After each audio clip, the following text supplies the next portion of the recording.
Laporan praktikum, kemiringan lahan dan tekanan udara, agroklimatologi. Muhammad Imron, NIM 2502037, dosen pengampu Cik Salmiati MPD PhD, mata kuliah agroklimatologi, program studi agroteknologi, Institut Teknologi Perkebunan Pelalawan Indonesia.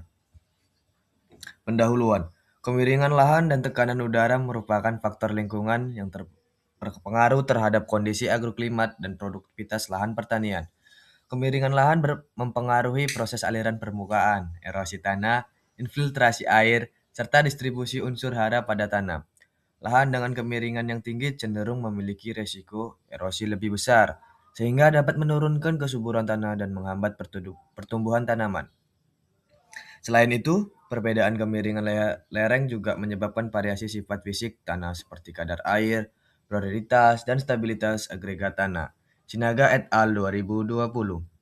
Penelitian Septiaja et al. 2024 juga menjelaskan bahwa tingkat kemiringan lereng berpengaruh terhadap karakteristik fisik tanah, terutama pada kemampuan tanah menyimpan air dan unsur hara. Tekanan udara juga menjadi salah satu unsur iklim yang mempengaruhi kondisi lahan dan pertumbuhan tanaman.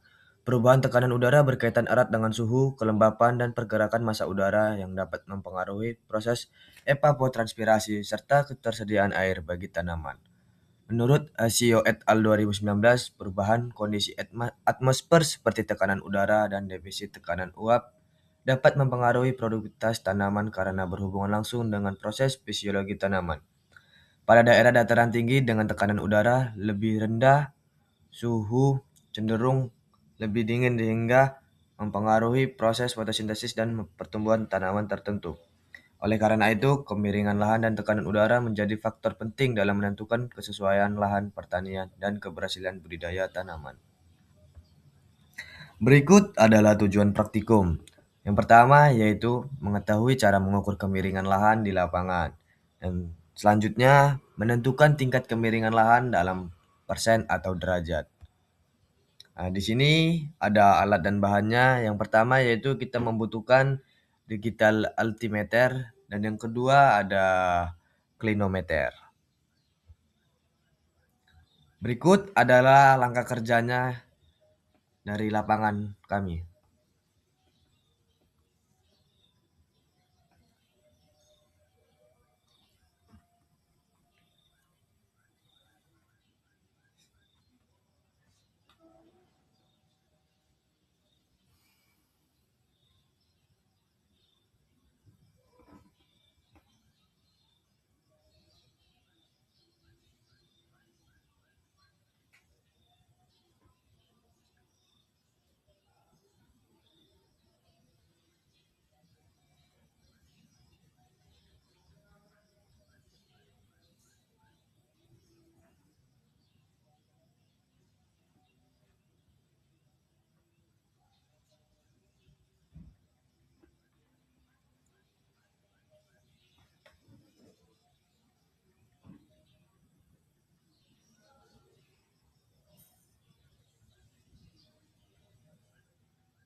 Nah, di sini ada hasilnya di mana ada klasifikasi kemiringan lahan dan hasil pengamatan dari pengamatan kami semalam dalam praktikum.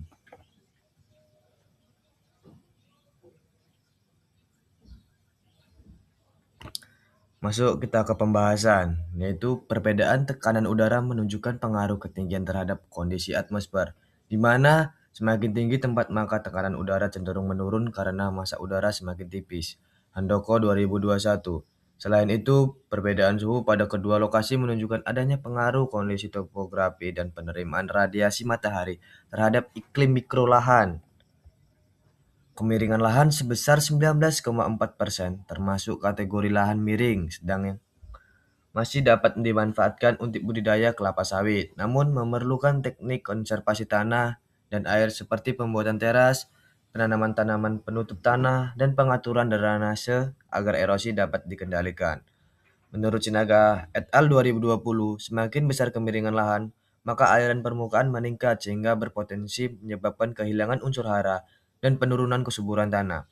Kondisi ini penting diperhatikan pada budidaya kelapa sawit karena tanaman sawit membutuhkan tanah yang stabil dan mampu menyimpan air dengan baik untuk mendukung pertumbuhan akar dan produksi tandan buah segar. Berdasarkan kondisi agroklimat tersebut, pola tanam kelapa sawit pada lahan dengan kemiringan sedang lebih cocok menggunakan sistem kontur atau penanaman mengikuti arah lereng untuk mengurangi erosi dan mempertahankan kelembapan tanah. Selain itu, suhu yang cukup tinggi pada kedua lokasi menunjukkan bahwa wilayah tersebut masih sesuai untuk pertumbuhan kelapa sawit karena tanaman sawit tumbuh optimal pada suhu sekitar 24-30 derajat Celcius. Meskipun suhu yang terlalu tinggi dapat meningkatkan evapotranspirasi dan menyebabkan stres air pada tanaman. Corley dan Tinker 2016. Oleh karena itu, pengelolaan air dan penambahan tanaman penutup tanah sangat diperlukan agar kondisi lahan tetap mendukung pertumbuhan kelapa sawit secara optimal. Septiaji et al. 2024 juga menyatakan bahwa kondisi lereng mempengaruhi sifat fisik tanah dan kemampuan tanah dalam menyimpan air, sehingga berpengaruh terhadap produktivitas tanaman perkebunan. Nah, di sini kita masuk kesimpulan. Berdasarkan hasil pengamatan, perbedaan ketinggian tempat mempengaruhi tekanan udara dan suhu pada lahan. Lokasi dengan ketinggian lebih tinggi memiliki tekanan udara lebih rendah dibandingkan lokasi yang lebih rendah. Kemiringan lahan sebesar 19,4% termasuk kategori lahan miring sedang yang masih sesuai untuk budidaya kelapa sawit. Namun, memerlukan penerapan konservasi tanah dan air untuk mengurangi risiko erosi. Kondisi agroklimat tersebut menunjukkan bahwa pola tanam kelapa sawit lebih baik dilakukan mengikuti kontur lereng, serta didukung pengelolaan drainase dan tanaman penutup tanah agar produktivitas lahan tetap optimal. Baik, di sini berikut adalah daftar pustakanya.